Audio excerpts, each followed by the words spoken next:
მოგესალმებით, ეთერშია Business Insider, ტრადიციულად ოთხშაბათს რადიო სივრცის ეთერში საინფორმაციო გამოშვების შემდგომ Business Insider-ი იწყება. მივიხილავთ დღის მნიშვნელოვან თემებს, ვიდრე სტუმარს წარმოგიდგენთ, ვინაიდან განსაკუთრებულად საინტერესო თემაზე ვსაუბრობთ დღეს, თემაზე და სტუმარზე ოდნავ მოგვიანებით. მანამდე დღე დაიწყო, ასე ვთქვათ, ძალიან ფართოდ საინტერესო ეკონომიკური სიახლით, ჩვენ ნახეთ საერთაშორისო სავალუტო ფონდის მისიის შემაჯამებელი ბრიფინგი, რა თქმა უნდა, საქართველოს ეროვნული ბანკის პრეზიდენტი და საქართველოს ფინანსთა მინისტრი იყვნენ წარმოდგენილები ბრიფინგზე. ცხადია დეტალურად არ მოვიხილავ, ალბათ ბევრი ნახავდა ამ ბრიფინგს, მაგრამ რაც მოკლე შეჯამება რომ გავაკეთოთ ბრიფინგის და ძირითადი საკითხების, ძირითადი მიგნებების, როგორც საერთაშორისო სავალუტო ფონდის მისიის ხელმძღვანელმაც აღნიშნა რამოდენიმე ფაქტორი, რომელზეც ჩვენ ყოველთვის ასე ვთქვათ საუბრობთ ხოლმე, რომ არის გარკვეული ტიპის მითები და მეორე არის გარკვეული ტიპის რეალობა, რომელიც არსებობს ამ საკითხებზე და ასეთი საკითხები იყო სწორედ დღეს მაგალითისთვის ერთ-ერთი ყველაზე უფრო მნიშვნელოვანი ფაქტი ვიტყოდი ასე რომ ამ პროცენტულ მაჩვენებელს არ ველოდი პოზიტიურად ვამბობ ამ ნაწილს საერთაშორისო სავალუტო ფონდმა საქართველოს ეკონომიკური ზრდის პროგნოზი 6%-დან 7.3%-მდე გაზარდა, თან არ უნდა დაგვაუწყდეს რომ დიდი ოთხეულიდან ეს არის ყველაზე უფრო მაღალი მაჩვენებელი საქართველოს ეკონომიკური ზრდის შეფასების. მე დარწმუნებული ვიყავ რომ საერთაშორისო სავალუტო ფონდს როგორც დიდი ოთხეულის ყველა წელს მოუწევდა პროგნოზის გადახედვა მაღალი ეკონომიკური ზრდიდან გამომდინარე შემოდგომის პერიოდში, როგორც ხშირად ხდება ხოლმე პროგნოზების ცვლილება, თუმცა ახლავე ამ პროგნოზის ცვლილება ძალიან პოზიტიური ფაქტია. ახლავე, როდესაც საერთაშორისო სავალუტო ფონდი 5 თვის თავზე მიმდინარე წლის უკვე ცვლის პროგნოზს და სხვათა შორის აპრილში აქვს გაკეთებული პროგნოზი მსოფლიო ბანკის და საერთაშორისო სავალუტო ფონდის ყოველდღიურ შეხვედრაზე ვაშინგტონში, მაშინ აქვს დაფიქსირებული საერთაშორისო სავალუტო ფონდის 6% და ამ დროს უკვე, ესე იგი წლის დასაწყისიდან ჯამში 5 თვეში და ყოველდღიური შეხვედრებიდან თვე-ნახევარ 2 თვეში საერთაშორისო სავალუტო ფონდი ცვლის პროგნოზს პოზიტიური ნიშნით 7.3%.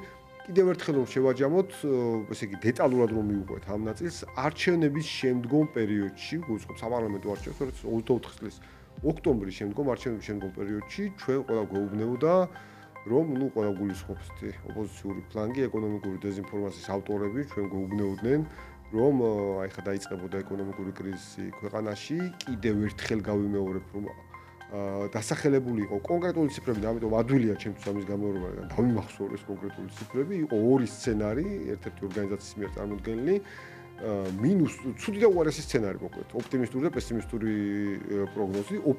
მათთვის ოპტიმისტური პროგნოზი კი იყო ცუდი სცენარი, ანუ -2% უნდა ქონოდა საქართველოს ეკონომიკური ზრდა და მათთვის პესიმისტური, ანუ უარეს სცენარში, ცუდი და უარეს შემოგვთავაზეს რეალურად, -3.4% უნდა ყოფილიყო 2025 წლის საქართველოს ეკონომიკური ზრდა, ანუ ვარდნა უნდა ყოფილიყო.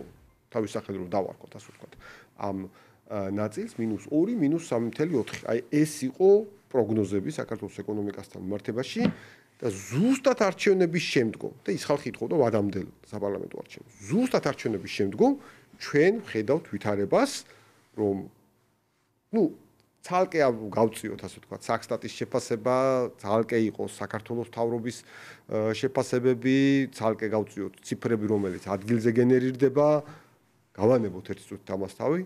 ჩვენ ვსაუბრობთ სოფლიოში ყველაზე ავტორიტეტულ საერთაშორისო საფინანსო ინსტიტუტზე. საერთაშორისო სავალუტო ფონდის შეფასებით საქართველოს ეკონომიკას ექნებას და 7.3% და კიდევ ერთხელ 4-ვე საერთაშორისო საფინანსო ინსტიტუტმა იმ ფონზე, როცა ამდენი სკეპტიკოსი უпростоრად შეგნებულად დეზინფორმაციის გამავრცელებელი არსებობდა და არსებობს ქვეყანაში საწავრენ, თუმცა ჩვენ ყოველთვის შევახსენებთ ამ ინფორმაციებს, ნეგატივს პროგნოზირებდნენ 4-ვე საერთაშორისო საფინანსო ინსტიტუტმა სწორედ არჩევნების შემდგომ. და ეს ხაზგასმით უნდა აუხსნას, სწორედ არჩევნების შემდგომ პოზიტიური ნიშნით შეცვალა საქართველოს ეკონომიკური ზრდის პროგნოზი. კიდევ ერთხელ დიდ ოთხეულში ჩვენ გულისხმობთ, ჩვენ რა მთელი მსოფლიო საერთაშორისო სავალუტო ფონდს, მსოფლიო ბანკს, ევროპის რეკონსტრუქცია განვითარების ბანკს და აზიის განვითარების ბანკს. ამავდროულად ცალკე საკითხია სარეიტინგო სააგენტოები და სულ ცოტა ხნის წინ ასე ვნახეთ ფიჩის შეფასება და ფიჩსაც გაზრდილი აქვს საქართველოს ეკონომიკური ზრდის საპროგნოზო მაჩვენებელი. მოკლედ ამ ნაწილს ჩვენ ხედავთ, რომ ეკონომიკური დეზინფორმაცია დარჩა დეზინფორმაციულ ნაწილად. კიდევ ერთხელ ის რომ საქართველოს ეკონომიკას ექნებოდა ვარდნა, ისეთივე აბსურდია, როგორც ვადამდელი საპარლამენტო არჩევნების მოთხოვნა და ამორის ერთმანეთთან დაკავშირება, ორი მაგათ დიდი აბსურდი გამოდის. მოკლედ ეს სცენარი ფაქტიურად გადავლილია ეს სცენარი. მე ვფიქრობ, საქართველოს მოსახლეობას აქვს საკმარისი მდგრადობა ეკონომიკური დეზინფორმაციის წინააღმდეგ, ასე ვთქვათ, მედეგობისთვის და ეს ნახეთ, სხვა შორის მედეგობა იყო ტერმინი, რომელიც ახსენა დღეს საერთაშორისო სავალუტო ფონდის მისიის ხელმძღვანელმაც, რომ საქართველოს ეკონომიკამ გამოირჩინა მედეგობა და რა თქმა უნდა, ჩვენ პოლიტიკურ დეტალებს შედარებით ალბათ ნაკლებად იცნობდა, ბატონ მისიის ხელმძღვანელი და არც მოეთხოვებოდა მას ამისწოდნა, არა მხოლოდ საგარეო მედეგობას გაუძლო, საგარეო მედეგობა, საგარეო რისკებთან დაკავშირებით მედეგობა გამოირჩინა, უბრალოდ რო თქვა საქართველოს ეკონომიკა, რა იყო შიგნით, ანუ რამდენი დეზინფორმაციასთან გამკლავება უწევდა მთლიანობაში ბიზნესს, ეკონომიკას, ბიზნესის ნაწილს, რომელიც ვიტყოდი პირდაპირ დავარქვევ თავის სახელს, გზას ააცდინეს და შემდგომ სხვადასხვა მეთოდებით უნდა აღიაროს ეს იმ ბიზნესმა, ვისაც ეს მოუწია და ახლა სხვანაირად საუბრობს. ასე ვთქვათ, წაიყვანეს იმ გზაზე, რომ ვითომ რაღაცა რეცესია იქნებოდა და ასე შემდეგ. თუმცა თვითონ გაცილებით კარგად გეგმავდნენ ამ ყველაფერს. ხშირად ეს ეკონომიკური დეზინფორმაცია, ხშირად არა უპირატეს შემთხვევაში ემთხვეოდა ხოლმე ესეთი პოლიტიკური პიკების შექმნის, პოლიტიკური დაძაბულობის პიკების შექმნის მცდელობას. კიდევ ერთხელ ერთი არის დეზინფორმაცია, მეორე არის ფაქტი, რეალობა, რომელიც ჩვენ გვაქვს, რომელიცაც ამყარებს კიდევ ერთხელ არა მარტო საქსტატი, რომელსაც მე პირადად ვენდობი სრულად ყველა ტიპის ინფორმაციაში, მაგრამ მათთვისაც გარკვეული ტიპის ჭმუნვები აქვს ამ თემაზე, აგერ არის საერთაშორისო სავალუტო ფონდი, მანამდე იყო ფიჩი, მანამდე იყო EBRD, ADB, მსოფლიო ბანკი და ასე შემდეგ. ეს სია მართლაც გრძელია იმ დოზით გრძელია, რა დოზითაც არსებობს საერთაშორისო საფინანსო ინსტიტუტების შეფასებები. მოკლედ ამ ნაწილში ბევრს აღარ გავაგზავნებ, უბრალოდ ყველაზე ცხელი ინფორმაცია და შეუძლებელია რომ ამ ინფორმაციის განხილვა არ მოგვეხდინა ამ ნაწილში და კიდევ ერთი დეტალი აქვს დღეს რაც საერთაშორისო სავალუტო ფონდის მხრიდან აღინიშნა, საერთაშორისო სავალუტო ფონდმა ძალიან პოზიტიურად შეაფასა საქართველოს ეროვნული ბანკის მხრიდან რეზერვების დაგროვების პოლიტიკა და რა თქმა უნდა გამოთქვამედი რომ ეს ტენდენცია გაგრძელდება, სხვა შორის რეზერვებთან დაკავშირებითაც ასევე იყო ანალოგიურად პროგნოზი რომ რეზერვები დაიცლებოდა სრულად მიმდინარე წელს და ჩვენ ხედავთ რომ მთელი წლის განმავლობაში და არა მხოლოდ წლის განმავლობაში, არამედ ნოემბერ-დეკემბრიდან მოყოლებული ჯამში 7 თვის განმავლობაში რეზერვების მხოლოდ დაგროვება ხდება. ხო, ეს იმ ფონზე რომ ლარის 3 ლარი და 1 ამერიკული დოლარი 3 ლარი და 50 თეთრი უნდა ყოფილიყო. ხედავთ 1 ამერიკული დოლარი რა ღირს დღეს. მოკლედ, აი ხომ ნახოთ რა არის, კარგად გავიაზროთ რა თქმა უნდა, რა არის რეალობა და რა არის დეზინფორმაცია. ამასობაში სიამოვნებით წარმოგიდგენ ჩვენ სტუმარს, ბატონი ირაკლი ლექვინაძე, საქართველოს კონკურენცისა და მოხმარების დაცვის სააგენტოს ხელმძღვანელი. ბატონო ირაკლი, მოგესალმებით კიდევ ერთხელ, ესე იგი უამრავი სხვადასხვა კითხვა მაქვს, მაგრამ არ შემიძლია არ დავიწყო თქვენი საერთაშორისო თანამშრომლობით და საერთაშორისო პარტნიორობით ბოლო პერიოდში რამდენჯერაც შეგეხმიანეთ, იმდენჯერ სხვადასხვა ვიზიტში იმყოფებოდით, ასე ვთქვათ, იყო ბრიტანული ვოიაჟი, შემდგომ იყო პოლონეთი, ასე შემდეგ. თუ შეიძლება და საინტერესო ჯილდოები, რაც თავარია, მთელ ამ ფონზე ცხადია. თუ შეიძლება რომ თქვენი ამ განსაკუთრებულად გააქტიურებული საერთაშორისო პარტნიორობის შესახებ რომ ვისაუბროთ, საუბრით რომ დავიწყოთ ამ თემას. გიორგი, მოგესალმები, მადლობა მოწვევისთვის ჩვენს მაყურებელს, მსმენელს მივესალმები. პირველ რიგში თქვენს მონოლოგს მინდა გამოვეხმაურო და მართლა ძალიან მნიშვნელოვანი შეფასებაა განსაკუთრებით საგარეო დონეზე. ეს კიდე ერთხელ ადასტურებს საქართველოს მთავრობის ძალიან პრაგმატულ, ზრდაზე ორიენტირებულ, ბიზნესზე ორიენტირებულ პოლიტიკას, რომელსაც მოაქვს შედეგი და შედეგი დღევანდელ მონაცემებით ასახულია საშუალო ხელფასში, განსაკუთრებით აი პოლიტიკის გამოქვეყნდა კერძო სექტორში თუ რამდენია როგორ არის გაზრდილი ხელფასი თითო მოქალაქის შემთხვევაში, როგორ არის შემცირებული უმუშევრობის მაჩვენებელი და მე დარწმუნებული ვარ, წლის მანძილზე ეს მაჩვენებლები გააგრძელებენ პროგრესირებას და ეს არის სწორედ ის ეფექტი, რასაც იძლევა ეს სწორად განსაზღვრული ეკონომიკური პოლიტიკა. Დიდ მადლობა იმ შეფასებებისთვის, რაც გააკეთეთ ჩვენ უწყების მისამართით. ვფიქრობ, რომ 2025 წლის მაისი არ გამორჩეული სააგენტოს 10 წლიან ისტორიაში, იმიტომ რომ დაემთხვა ძალიან ბევრი შრომის შედეგი ერთმანეთს. პირველი ის, რომ ჩვენს მიერ მიღებულმა გადაწყვეტილებებმა საერთაშორისო ქსელში, კონკურენციის საერთაშორისო ქსელში, რომელიც ჯამში 160 მეტ ქვეყანას აერთიანებს, ვისაც კონკურენციის უწყებები და კონკურენციის აღსრულების პოლიტიკა აქვთ, სოფლიო ბანკთან თანამშრომლობით, მათ ჰქონდათ ყოველწლიური და ტარდება მოკლედ შემაჯამებელი კონფერენცია, სადაც ჩვენ ყოველწლიურად ვიღებთ მონაწილეობას და გვაქვს საშუალება, რომ ჩვენ კოლეგებთან ერთად საკმაოდ ისეთი აქტუალურ თემებზე ვიმსჯელოთ და გამოცდილება გაუზიაროთ. და ასევე ხდება შეფასება მიღებული გადაწყვეტილებების სხვადასხვა კონკურენციის უწყებების, რომლებმაც გავლენა მოახდინეს მოქალაქეებზე და გავლენა მოახდინეს კონკურენტული გარემოს გაუმჯობესებაზე. ჩვენ შემთხვევაში ორი кейსი იქნა შეფასებული საუკეთესოდ, 70 ქვეყანა მონაწილეობდა მსოფლიო ბანკის მიერ გამოცხადებულ კონკურსში და ერთი იყო ფარმაციის кейსი. ეს ფარმაციის кейსი გასაგებია იყო ჩვენ მაყურებლისთვის, არ მოიცავს მხოლოდ ერთ კონკრეტულ მიმართულებას, იყო მონიტორინგი, მისი შედეგები და ის რეკომენდაციები, რომელიც გავეცით და საქართველოს მთავრობამ სანდოც სამინისტრომ დაანერგა და მას უკვე ეფექტი აქვს. ამასთან ერთად პლუს ის გადაწყვეტილებები, რომლებიც ჩვენ კარტელის გამოვლენასა და შემდგომ კომპანიების დაჯარიმებაში და ამ გადაწყვეტილების შედეგად დაზოგილ თანხებში აისახა რეალურად და მსოფლიო ბანკის ციტირება რომ მოვახდინო ეს ამ გადაწყვეტილებებმა გავლენა მოახდინეს სამედიცინო პროდუქციის ფასებზე, ანუ მედიკამენტების ფასებზე და ის შემცირდა ამ პერიოდში დაახლოებით 40-45%-ით და წლიური დანაზოგი, რაც მომხმარებელმა, ან ამ შემთხვევაში პაციენტებმა მიიღეს, ეს იყო დაახლოებით 75 მილიონი დოლარის ფარგლებში. ანუ ჯამში შეფასდა არა მხოლოდ ის გადაწყვეტილება, რომელიც კონკურენციის აგენტომ მიიღო რეკომენდაციების ან მოკვლევის შედეგების კუთხით, არამედ მთლიანად ჯანდაცვის სფეროში განხორციელებული რეფორმები საქართველოს მთავრობის მიერ მხარდაჭერილი, რომელმაც კონკურენტულ გარემოზე და მომხმარებელზე და პოზიტიური გავლენა მოახდინა და ფიქრობ ეს იყო ძალიან მნიშვნელოვანი აღიარება. მაგნაწილში რა თქვენ აღნიშნეთ პოზიციაში გაგაწყვეტინეთ, აი ჯამში ჯანდაცვის სფეროში მიმდინარე რეფორმებზე, აი ძალიან კომპლექსურად იმუშავეთ იმ პერიოდის განმავლობაში, როდესაც ეს დაიწყეთ ეს თემა, როგორც სამინისტროსთან, ისე პარლამენტთან, ანუ ძალიან დიდი სამუშაო იქნა გაწეული და კარგია რომ ესეთი კომპლექსური შეფასება. კი, ანუ რომ არა საქართველოს მთავრობის და საქართველოს პარლამენტის მხარდაჭერა, ეხლა ჩვენ რაც ამ გაწყვეტილება მივიღოთ და რეკომენდაცია გავცეთ, მას პირდაპირ თუ არც ერთ ქვეყანაში, მას ძალა არ აქვს, თუ მას შემდგომი განვითარება არ მოყვება. და ამ შემთხვევაში მინდა ვთქვა, რომ 13 რეკომენდაციიდან დაახლოებით თითქმის 9 რეკომენდაცია არის დანერგილი, მათ შორის რეფერენტული ფასები, რომლებმაც ფასებზე ძალიან მნიშვნელოვანი გავლენა მოახდინა, მათ შორის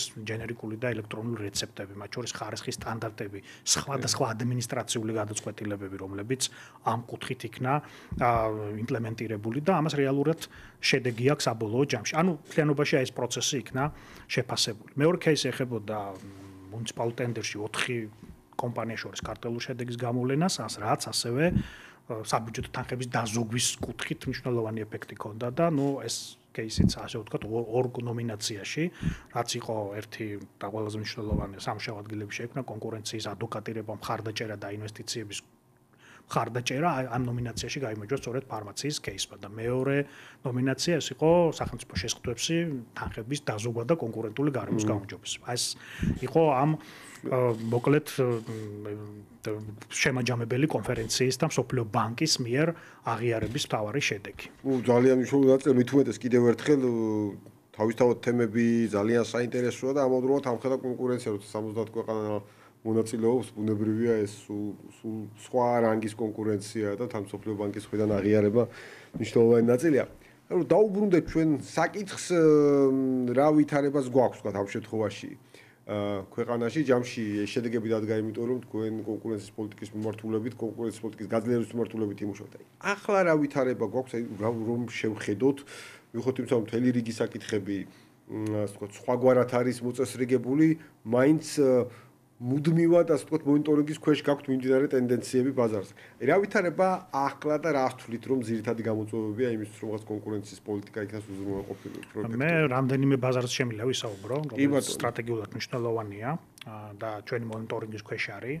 ეს არის საწვავის ბაზარი, ეს არის სწრაფი პროდუქტების ბრუნვის ბაზარი, ანუ იგივე რიტეილის მიმართულება, სადაც მონიტორინგი გვაქვს და ასევე დაყრდნობით იმ აქტივობისგან, რაც ჩვენთან შემოდის ბიზნესის გაერთიანებების კუთხით, ეგრეთ წოდებული მერჯერები, რაც არის, თორსაც ბიზნესები მსხვილდებიან, განსაკუთრებით დინამიურია პროცესი, FMCG უკვე ვახსენე, აი სამშენებლო მიმართულებით, სამშენებლო მასალები, სამშენებლო ნედლეული თუ ზოგადად უძრავი ქონების მიმართულება, აი წელს მაგალითად თითქმის 10 კონცენტრაცია გვაქვს დადასტურებული და უმრავლეს შემთხვევაში სწორედ აი ეს სექტორია დინამიურად განვითარებად ზრდას რაც ანუ რას ნიშნავს რომ როდესაც ხდება სექტორის გამსხვილება ესე იგი იქ მიმდინარეობს საკმაოდ დინამიური ზრდა და ინვესტიციების შემოდინება მიმდინარეობს ასე ვქონდა საკმაოდ საინტერესო სურათი გასული წლის ბოლოს წარმოების სექტორში სადაც საკმაოდ მსხვილი ინვესტიცია შემოვიდა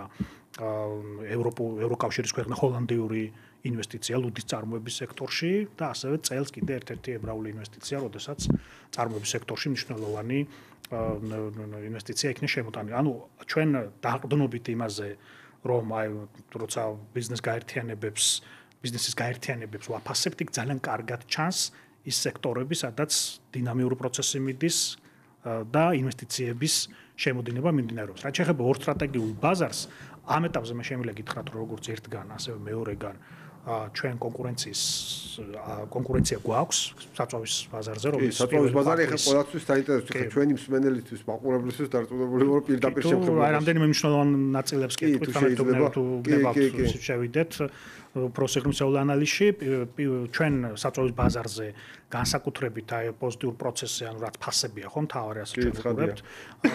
იწყება აპრილის მეორე ნახევრიდან, ეს მალე აისახა მცირექსელებზე, თუმცა მაისის თვეში დაახლოებით ბენზინზე ჩვენ გვაქვს 17-22 თეთრიანი კლება მაისის თვეში და დაახლოებით დიზელზე 24-27 თეთრიანი კლება. ჩვენ როცა პირველი კვარტლის მონაცემები ნახეთ, მაშინ ვთქვით, რომ აქ არის რესურსი კლების და იმპორტი გაიაფებულია და ეხლა საჭიროა გარკვეული დრო იმისთვის, რომ მარაგებიდან გამომდინარე მცირექსელებში უკვე მოხდა ასახვა და მსხვილმა ბიზნესმა მარაგებიდან გამომდინარე მოახდინოს რეაგირება და მაისის თვე აქედან გამომდინარე იყო ძალიან პოზიტიური ფასების თვალსაზრისით. ამიტომ თუ ჩვენ ვნახავთ ასევე პროპორციებსაც, ყავს დაახლოებით იმპორტის დონეზე 50-ზე მეტი იმპორტიორი კომპანია საწვავის სფეროში და საცალო რეალიზაციის სექტორში დაახლოებით 400-ზე მეტი კომპანია და 5 ყველაზე მსხვილის წილი საცალო რეალიზაციის სექტორში არის დაახლოებით 65%. დანარჩენი მცირექსელებს უჭირავთ. ამიტომ ამ ეტაპზე ჩვენ შეგვიძლია ამ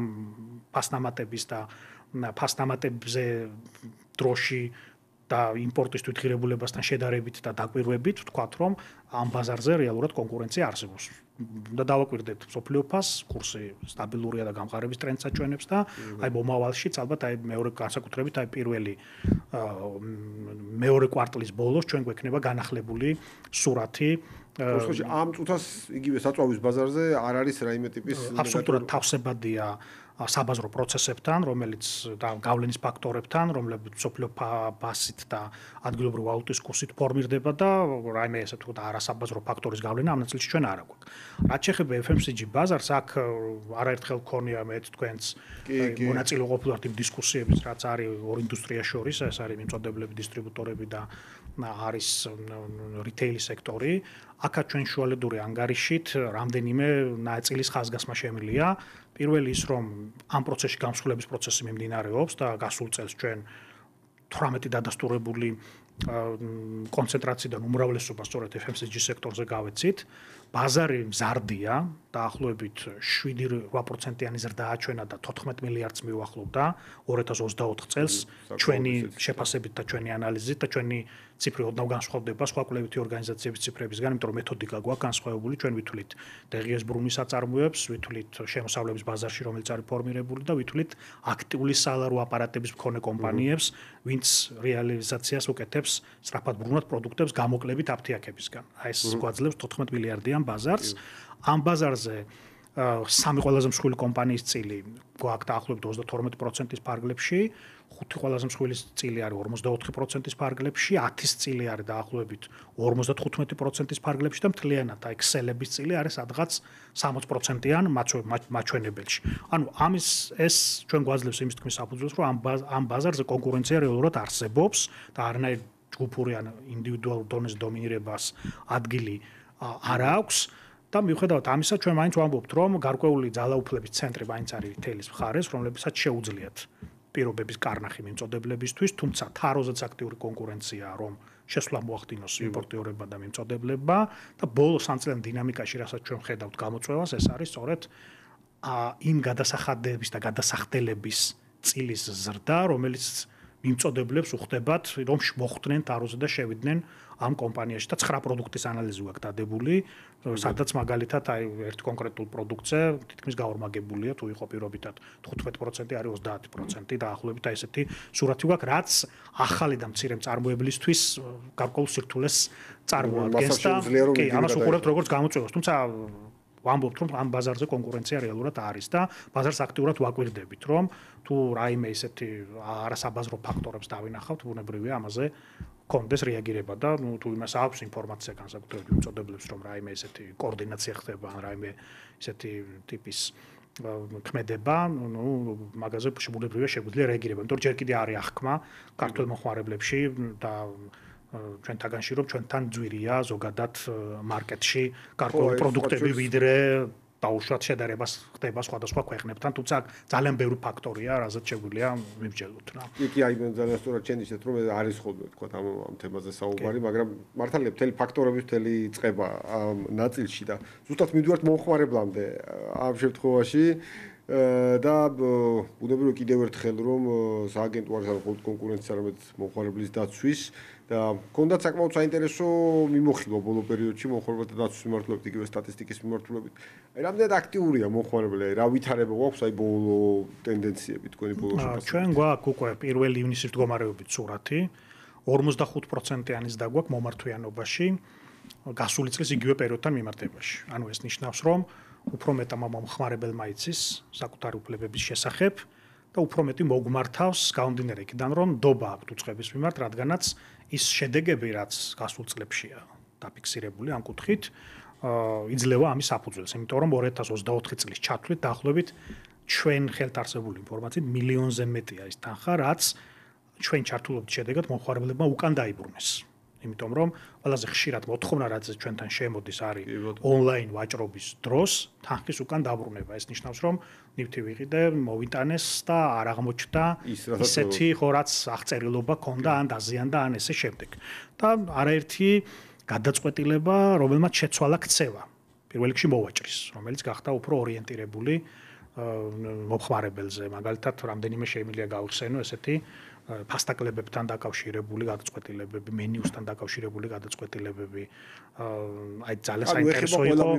აი ერთ-ერთი კომპანიის შემთხვევა, როდესაც აი სიჩქარის ჩამოყრასთან დაკავშირებით იყო პრობლემა ავტომობილის მასთან და ეს დადასტურებული იქნა, რომ რეალურად ეგრე იყო და მას მოუხდა იმ ზედმეტად გადახდილი თანხან ბუნებრივია ავტომობილის ღირებულება, ფასდება მისი გამლილი მანძილით და ეს ძალიან საინტერესო გადაწყვეტილება იყო. იყო გადაწყვეტილება სილამაზის სალონთან დაკავშირებით, როდესაც აი ხშირად შეხვედრია ალბათ რეკლამა, რომ აი კოსმეტიკური პროცედურები, რაღაცა ეს გადაგაქცევთ რაღაც არ ნახულ ადამიანად და პირველი რამდენიმე სეანსი უფასოა, თუმცა მერე ხდება მომხმარებლის შეტყუება, რომ იქვე კრედიტ ოფიცერი ზის, იქვე ყველანიზიან და ნუ საკმაოდ ძვირი გამოდის საბოლოო ჯამში ექსერვისი და ესეთი რამდენად რეაგირება, კი არაჩვეულებრივად გადაქცევა საკმაოდ დიდ ხარჯს მოითხოვს და ხარჯის თვალსაზრისით და ესეთი რამდენიმე кейსი გქონდა, რომელზეც მივიღეთ შესაბამისი გადაწყვეტილება. აი ეს აჩვენებს, რომ მომხმარებელი, ანუ თანაბრად აქტიურია, იმიტომ რომ ხა მაგალითები რომელიც თქვენ თქვით რადიკალურად სხვადასხვა სფეროდან არის ანუ ესე იგი მომხმარებელში ჯამში ეს ნაწილი უნდა მოგმართოთ საკმაოდ მრავალფეროვანია ეგ სფერო თუმცა ჩვენ გვეხმარება ისიც რომ ჩვენი კოლეგები ვისაც აქვს მომხმარებელთა უფლებების დაცვა ჩვენ ვართ ერთიანი სტრატეგიის ფარგლებში მოქმედებით მათ მეტი გამოცდილება აქვთ და ისინი თავსპეციფიურ სექტორებში არიან მომხმარებელთა უფლებების დამცველები ჩვენ ყველა სხვა დანარჩენში და ჯამში ეს სინერგია ეძლევა ძალიან პოზიტიურ ეფექტს მომხმარებლისთვის და ნუ შედეგები ამ კუთხით არის რა ეს ძალიან კარგია. კი ბატონო, სწორედ ამ კუთხით მინდა გითხოთ ამ მარეგულირებლები როგორც არის სემეკი და ზღვების ზედამხედველობა კომუნიკაციების კომისია, ეროვნული ბანკი, ცხადია. ანუ ყველა ეს მარეგულირებელი თავისთავად მისი მანდატის ქვეშ არსებულ, ასე ვთქვათ, სფეროს არეგულირებს გარკვეულწილად. აი, როგორია თქვენი თანამშრომლობა და აი კვეთა საერთო кейსებთან დაკავშირებით თუ არსებობს, ვთქვათ, აი იგივე მომხმარებლის უფლების დარღვევის ნაწილში, ვთქვათ, ამ კუთხით როგორ ხდება, ვთქვათ, რეაგირება? ეს კოორდინაცია და თანამშრომლობა შეიძლება ითქვას, რომ არის მართლაც აი ძალიან მაღალი დონის ჭიდრო და სამაგალითო, იმიტომ რომ ეს არ არის ჩვენი შეფასება მხოლოდ. აი ძალიან ბევრ უცხოელს აღუნიშნავს თანამშრომლობის ეს ძალიან მაღალი სტანდარტი და გადაწყვეტილებების სისწრაფე ინფორმაციის გაცვლის დროს, როდესაც აი სექტორში საჭიროა მაგალითად რაღაც საკითხი ჩვენთან მოდის, შეიძლება სხვა უწყების კომპეტენცია იყოს, გადაგზავნა აიქ განხილვა და ესე შემდეგ, შეიძლება რაღაც საერთო და ესე შემდეგ. და ამაში ჩვენ გვეხმარება ის, რომ კანონმდებლობა კონკურენციის კუთხით არის ძალიან ცხადად და მკაფიოდ ჩამოყალიბებული, ყველა უწყება თავის სექტორში არეგულირებს კონკურენციას, სხვა დანარჩენში ჩვენ, იგივე მომხმარებლებში ესეც გადანაწილებულია და საერთო კოორდინაციის მეშვეობით ჩვენ სწრაფად ვახდენთ რეაგირებას იგივე თუნდაც კონკურენციის პრობლემატიკაზე ან მომხმარებელთა დაცვის პრობლემატიკაზე. გვეხმარება ისიც, რომ მომხმარებელთა უფლებების ნაწილში ერთიანი ეროვნული სტრატეგიის ქვეშ ვართ ყველა უწყება და ეს აძლიერებს ჩვენს თანამშრომლობას კანონმდებლობის გაუმჯობესების თუ ცნობიერების ამაღლების თუ ზოგადად გადაწყვეტილებების მიღების პროცესში. არერთხელ მონაწილე ხართ ჩვენი საერთო კონფერენციის ყოველწლიური, სადაც კონკურენციას და მომხმარებელთა უფლებებს ვსჯელობთ და აი ეს თანამშრომლობაც აი სწორედ ეს ფასდება ძალიან პოზიტიურად ჩვენს უცხოელ პარტნიორებში და მე მგონი ძალიან ბევრი ქვეყანა აი ეს ცდილობს, რომ ესეთი კარგი სტანდარტი კონდეს ურთიერთობებს. ამიტომ ეს ძალიან მაღალ დონეზეა და ვფიქრობ, რომ სისტემურად ასე ჩამოყალიბდა და გაგრძელდება კიდევ უფრო. კი ბატონო, მე ჩემი და დავადასტურო მართლაც საერთაშორისო კონფერენცია ახსენეთ და ყოველწლიური საერთაშორისო კონფერენცია სხვადასხვა მარეგულირებელი არის ერთად წარმოდგენილი და მართლაც ყოველთვის მაღალი შეფასებებია ხოლმე თქვენი უცხოელი პარტნიორების, კოლეგების, სფეროს ექსპერტების მიერ და ისედაც საქართველოშიც მე ვფიქრობ, რომ სულ უფრო და უფრო ნაკლებია, ასე ვთქვათ, საუბრები იგივე არაკონკურენტული გარემოს შესახებ, ვთქვათ, იგივე მომხმარებელთა უფლებების დარღვევაზე არ რეაგირების შესახებ, იმიტომ რომ ფაქტია, რომ უკვე სულ უფრო და უფრო მეტმა ადამიანმა იცის, ვის უნდა მიაკითხოს, როგორ უნდა მიაკითხოს, მათ შორის იმ სფეროების და მიხედვით. მაგრამ მაინც მინდა გკითხოთ გარკვეულწილად იგივე მომხმარებლის უფლებების დაცვის მიმართულებით, აი ცნობიერების კამპანიას დამატებით თქვა ხდება ამ კამპანიის წარმოება, თქვა რომ აი შეიძლება მაინც არ იცოდეს თქვა ეს რომ აი როგორ მოგმართოთ, სად მოგმართოთ. კი, ეს პრობლემატიკა არის, იმიტომ რომ ჩვენ შემთხვევაში განსაკუთრებით თემა ახალია. დრო ჭირდება, რომ ეს სიკეთის შესახებ ყველა მიცოდეს და პირველ რიგში წლები უფრო კონკურენციის აგენტოდ გიცნობდნენ, ასე რომ კი, რა თქმა უნდა და სულ რაღაც 2 წელია ეს ნაწილი. ნუ თუმცა კონკურენციის ნაწილშიც ვიტყვი, რომ არის ეს გამოწვევა ცნობიერების, იმიტომ რომ ნუ აი მქონე ხშირად შემთხვევა, რომ რაღაც რო ძვირდება, უცებ მოდიან ჩვენთან არა და ფას ჩვენ არ ვარეგულირებთ, უბრალოდ ჩვენ ვსწავლობთ ფასის კონტექსტს კონკურენციის კომპონენტებთან მიმართებაში. თუმცა მე ვფიქრობ, რომ ამ კუთხით ჩვენ იგივე სტრატეგიის ფარგლებშიც ძალიან ბევრს მუშაობთ და განსაკუთრებით კარგი პროექტი გვაქვს განათლების და მეცნიერების სამინისტროსთან ერთად, მათ მხარდაჭერით ჩვენ წელს დავიწყეთ სკოლებში ცნობიერების ამაღლების კამპანიები კონკურენციის და მომხმარებელთა უფლებების დაცვის კუთხით და უკვე თითქმის 50-ზე მეტ სკოლას ვესტუმრეთ, განსაკუთრებით აი რეგიონის სკოლებია პრიორიტეტი, საზღვრისპირა სკოლები. კი, ძალიან მნიშვნელოვანია. და ნუ არის ასევე სკოლები, სადაც შუშუმპირები არიან და ნუ ამ კუთხით, იმიტომ რომ მათთვის უფრო მნიშვნელოვანია წვდომა კონდეთ იმ სიკეთეზე, რასაც სახელმწიფო უწყება მათ სერვისის სახით სთავაზობს და აი ეს პროცესი გაგრძელდება ალბათ მომავალშიც კიდევ უფრო მეტად გაძლიერდება და ეს თავის შედეგს მოიტანს დარწმუნებული ვარ, განსაკუთრებით იმ ფონზე, როცა აი სკოლის მერე ყველა ადამიანი ჩართულია ამ ყოველდღიურ ცხოვრებაში ონლაინ ყიდვა-გაყიდვის ოპერაციებში. დღეს ეს იმდენად სწრაფი და მზარდი სფეროა, რომ აი პრაქტიკულად ყოვლის მომცველი მე არ მგონია, რომ აი ალბათ რაღაცა კულტურის ნაწილი რომ უბრალოდ მიხვიდე მაღაზიაში და იქ რაღაცა აი სხვანაირად დახარჯო დრო თუ არა ნებისმიერ შემთხვევაში სისწრაფისთვის და ეფექტურ ყველა მე მგონი იყენებს ონლაინ ყიდვის ოპერაციებს და ბევრი ესეთი ამ ფონზე განსაკუთრებით ეს კოვიდის შემდგომ პერიოდში კიდევ უფრო მეტად გააქტიურდა ეს სერვისი. დარჩა ეგ და კარგი ეს ალბათ ტექნოლოგიური გამთარება კიდევ უფრო გაზრდის ამ ნაწილს. ახსენეთ ფასების თემა რომ პირდაპირ მოდიან ასე ვთქვათ რომ ფასები გაძვირდა და მესმის რომ ფასებს არ არეგულირებთ. თუმცა მიმდინარე ბაზრებზე ამ წუთას თუ არის მიმდინარე მონიტორინგის თემა ვთქვათ და რა საკვირდებით ასე ვთქვათ რომ ეს ჩვენთვის მოხარებისთვის რაღაც სიმშვიდის გარანტიაა რომ როდესაც მონიტორინგის ქვეშ არის რომელიმე ბაზარი ვიცით რომ იქ უფრო რთული იქნება ვინმე წაუწდეს ხელი სხვა ტექნოლოგიაზე. მონიტორინგია იქ უკვე ჩვენ პრაქტიკულად დიაგნოსტიკას ძალიან სერიოზულად ვაკეთებთ. საწვავის ბაზარი გითხარით, რიტეილის ბაზარი გითხარით თუმცა ორ საინტერესო მოკვლევის პროცესს გეტყვით, ერთი დასრულდა, მათ შორის ეს შეეხებოდა ფასებთან კონტექსტში, შეეხებოდა რუსთავის ავტობაზრობას, სადაც ჩვენ სწორედ ავტოიმპორტიორებისთვის საპარკინგი ადგილების გაძვირებასთან დაკავშირებით მივიღეთ გადაწყვეტილება. ეს მართალია 2023 წელს დაიწყო ეს პროცესი, როდესაც 5 ლარიდან 10-15 ლარი გახდა თითოეული ავტოიმპორტიორისთვის ერთი საპარკინგი ადგილით სარგებლობა. ჩვენ მოგმართა დაახლოებით 260 ავტოიმპორტიორმა დრო დაგვჭირდა ამ საკითხის შესწავლისთვის, თუმცა დავადგინეთ, რომ ფასების გაორმაგება და უფრო მეტად გაზრდა მოხდა ისე, რომ არ მომხდარა ინვესტირება თითოეული საპარკინგი ადგილის სერვისის გაუმჯობესებაში. მაგალითად, შეიძლება ფასი გაზარდო, მაგრამ შეიძლება დასაბუთებული იყოს, რომ მაგალითად სერვისი გაუმჯობესე, მაგალითად უსაფრთხოება გაუმჯობესე და ამაში ინვესტირება მოახდინა. ეს არ მოხდარა, ერთ საპარკინგი ადგილის თვითღირებულება იგივე დარჩა და ფასი პრაქტიკულად ორჯერ და მეტად გაიზარდა. და ჩვენ მოგვიხდა დაჯარიმება რუსთავის ავტობაზრობის, რომელიც ორ კომპანიას აერთიანებს, ჯამში დაახლოებით 850,000 ლარის მოცულობით. ზიანი ბევრად უფრო მეტი იყო ამ პერიოდში ფასის გაძვირების შედეგად, რაც თითოეულ ავტოიმპორტიორის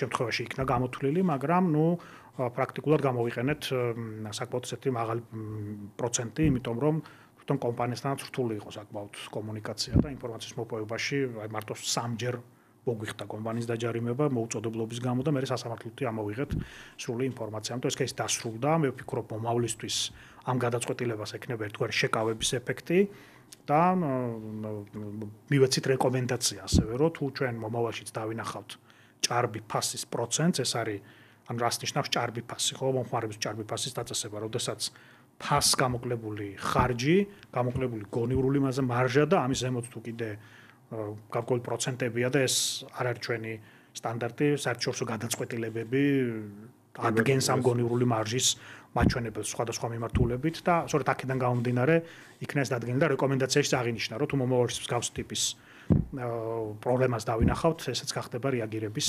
შედეგი. ხო, აი ეს არის საინტერესო ზუსტად აი ეს კითხვა მქონდა, რომ ანუ რა მოხდება თუ გაიმეორებს ვინაიდან კომპანია, რომელიც არც თუ აქტიურად თანამშრომლობს იგივე იმ მოკვლევის სტადიაზე, ალბათ თეორიულად რისკი შეიძლება მაღალი რისკის ზონაში იყოს, რომ გაიმეოროს მსგავსი ტიპის ნაწილი. კი, თუ სამწუხაროდ ჩვენ არ გვაქვს იმის პერკეტი, რომ მივთითოთ ფასების რეგულირებაზე, მაგრამ პირველი რომ გაწყვეტილებას აქვს შეკავების ეფექტი, მეორე რომ სასამართლოში ნებისმიერ ავტოიმპორტიორს, ვინც ამ პერიოდში ზიანი მიიღო, შეუძლია თუ და ამას დაადასტურებს ინდივიდუალურ ნაწილში შეუძლია რომ საფუძვლად გამოიყენოს ჩვენი დასკვნა და პლუს მომავალში ვფიქრობ, რომ არ არის ხა მარტივი, რომ მუდმივად სანქციების რეჟიმში იყოს კომპანია. რამე არის განსაზღვრული, რომ აი კონკრეტული მარჟა რომ რაღაც ორმაგი ოდენობით დაჯარიმდება ან ასე შემდეგ, აი პირობითად განმეორების შემთხვევაში იგივე ტიპის პრობლემაზე ჯარიმა არის ორმაგი, თუ არის 5% პირველადი დარღვევის შემთხვევაში,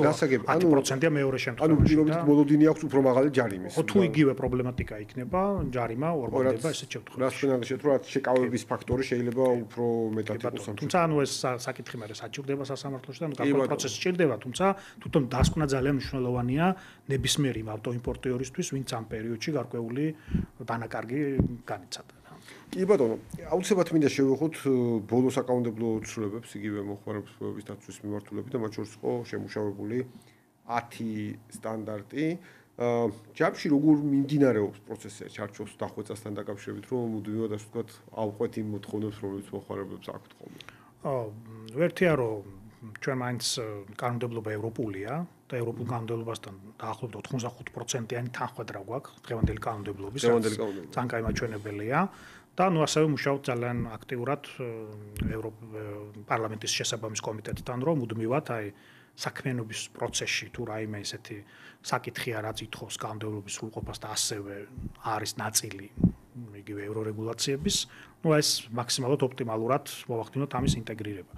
სტანდარტები ეს არის სარეკომენდაციო დოკუმენტები, რომელიც ადგენს თუ როგორ უნდა მოიქცეს მოვაჭრე მომავალში, რომ მომხმარებლის პრეტენზიის შემთხვევაში მას არ დაუფიქსირდეს დარღვევა და ეს 10 სტანდარტი სხვადასხვა მიმართულებით არის. მათ შორის არის სწორი ინფორმირების სტანდარტი, ანუ როგორ უნდა მივაწოდოთ სწორად ინფორმაცია და რა მინიმალური ინფორმაცია უნდა მივაწოდოთ და როგორ ფორმებზე.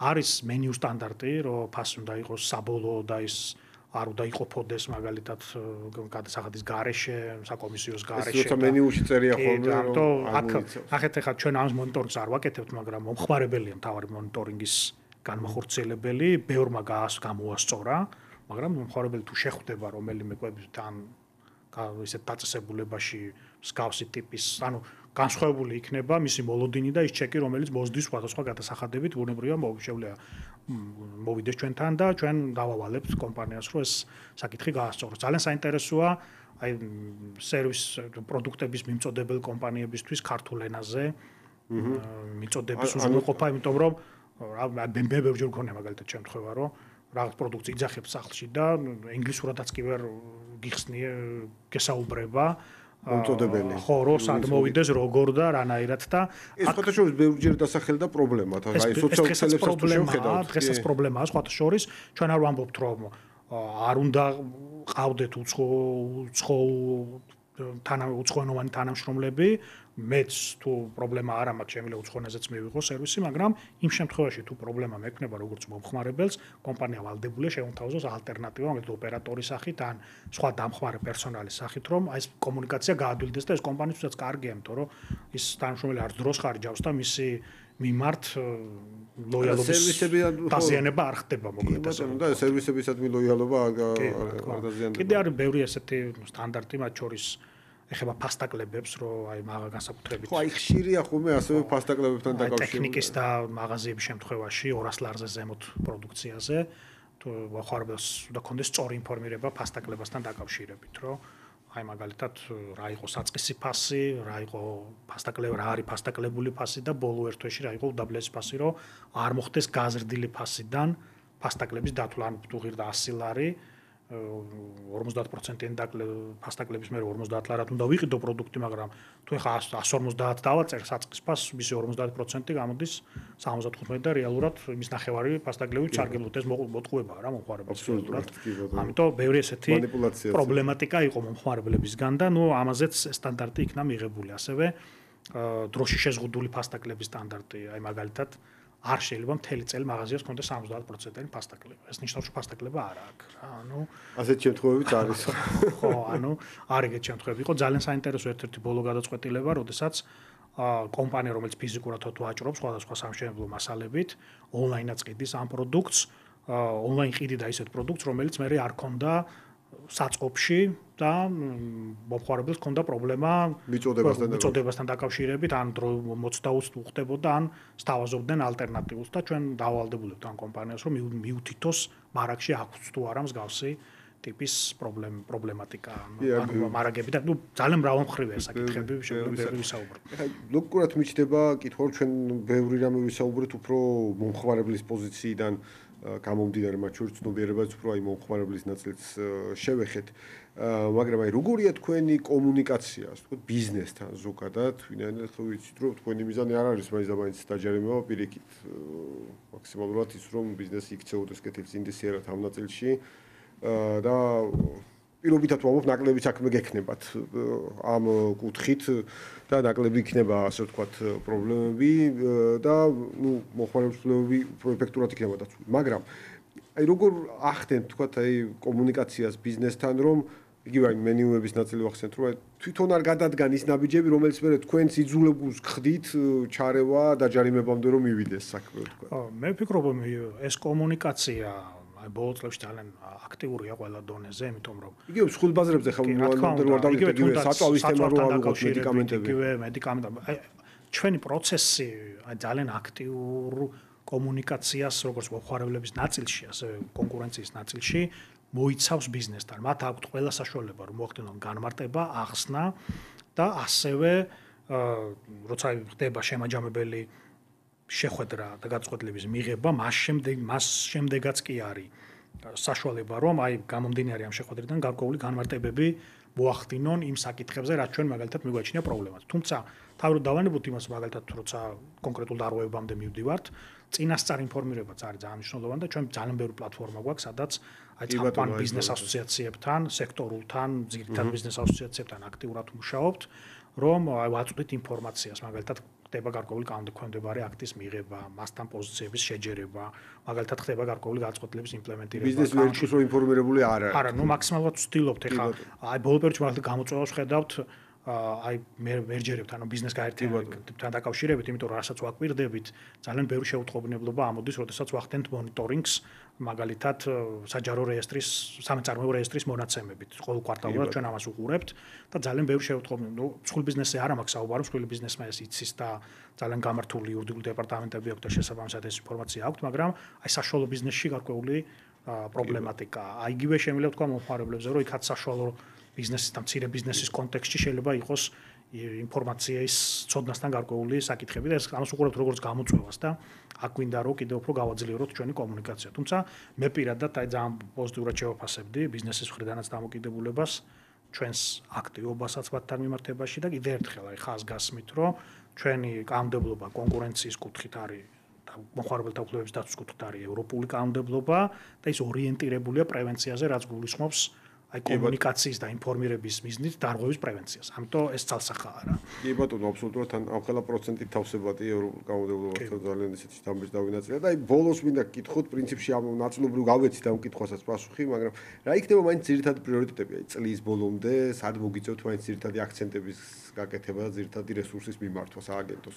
მე ვფიქრობ, მაინც მთავარი ერთი ცნობიერების ამაღლების მიმართულება.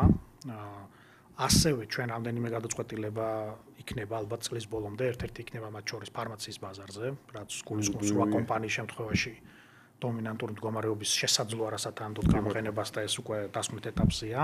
რამდენიმე ბაზრის მონიტორინგის დაწყებას განვიხილავთ და მუშაობთ ახალი ბაზრებიზე. ეს არის ახალი ბაზრები, საკმაოდ სპეციფიური ბაზრები, ჯერ არ შემიძლია ვთქვა, იმიტომ რომ არ არის საბოლოო გადაწყვეტილება, მაგრამ რამდენიმე სახელმწიფო უწყებასთან მუშაობთ, იმიტომ რომ მათ აქვთ გარკვეული საკითხები ამ ბაზრების ზე ფასწარმოქმნასთან დაკავშირებით, ამიტომ ალბათ წლის ბოლომდე ჩვენ ამას გამოვაცხადებთ. ძალიან საინტერესო ასევე საერთაშორისო აღიარებას უკავშირდება ჩვენ 2026-27 წლებში ვიქნებით ICP-ანი არის ერთ-ერთი საერთაშორისო ორგანიზაცია, რომელიც 80-ზე მეტ ქვეყანას აერთიანებს, მთელი მსოფლიოს მასშტაბით, რომელსაც გააჩნიათ მომხმარებელთა უფლებების დაცვის და აღსრულების კანონმდებლობა და ჩვენ გაწევრიანებიდან 2 წლის თავზე გავხდით 2026-2027 წლებში ამ უწყების ამ ორგანიზაციის ხელმძღვანელი უწყება, ანუ პრეზიდენტი უწყება. ეხლა არის ამერიკის შეერთებული შტატები, იყო პოლონეთი, წინა წელს იმის წინ იყო ავსტრალია, ეხლა იქნება დომინიკის რესპუბლიკა შემდეგი 1 წლის განმავლობაში და 2026 წლის ივნისიდან დავიწყებთ ამ მოვალეობის შესრულებას და უკვე აქედანვე ვემზადებით ამისთვის, ეს ერთ-ერთი პრიორიტეტული საკითხია და პირველი მაღალი დონის ღონისძიებას ალბათ ვასპინძლებთ 2026 წლის შემოდგომაზე, როდესაც დაახლოებით ეს იქნება საქართველოში, როდესაც დაახლოებით 80 ქვეყნის წარმომადგენელი მიიღებს მასში მონაწილეობას და ეს ერთის მხრივ მოიცავს საორგანიზაციო საკითხების მიმართულებით მუშაობას და მეორე შინაარსობრივ საკითხებზე მუშაობას. ჩვენ სამი პრიორიტეტი წარვადგინეთ ჩვენს საპრეზიდენტო პროგრამაში და ნუ ამ კუთხით დიდი მხარდაჭერა მივიღეთ და საერთაშორისო ჩვენი უწყების არა მე ვფიქრობ ჩვენი ქვეყნის დიდი მხარდაჭერაც და აღიარებაცაა. აბსოლუტურად 80-ზე მეტი ქვეყნის მასპინძლობა არ არის ესეთი მარტივი ამბავი, თუმცა თქვენ საერთაშორისო კონფერენციების ორგანიზებაში საკმაოდ კარგი და პოზიტიური გამოცდილება. საერთაშორისო ეს იქნა მიჩნეული კარგი გამოცდილებაც და მადლობა მინდა უთხრა ყველა საერთაშორისო კონფერენცია მარეგულირებლებს. და ჩვენ უთხრა ყველა ჩვენს პარტნიორს მარეგულირებლებს ამ დიდი ეს ერთობლივი ღონისძიებები რომელიც კარგი შედეგი აქვს ქვეყნისთვის.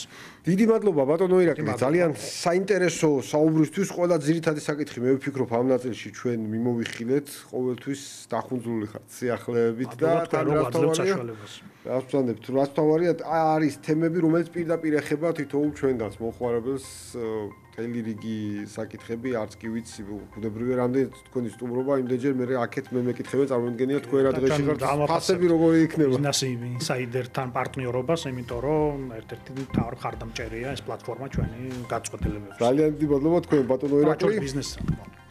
უღრმესი მადლობა თქვენ მუდმივად აქტიური კომუნიკაციისთვის, ძალიან გახსნილი ურთიერთობისათვის. დღეს ბიზნეს ინსაიდერი რადიო სივრცის ეთერში დასრულებულია. ჩვენ შევხვდებით ტრადიციულად 4 შაბათს, ანუ შემდეგ 4 შაბათს 5 საათიანი საინფორმაციო გამოშვების შემდგომ. დიდი მადლობა რომ გიყურებდით და გვისმენთ.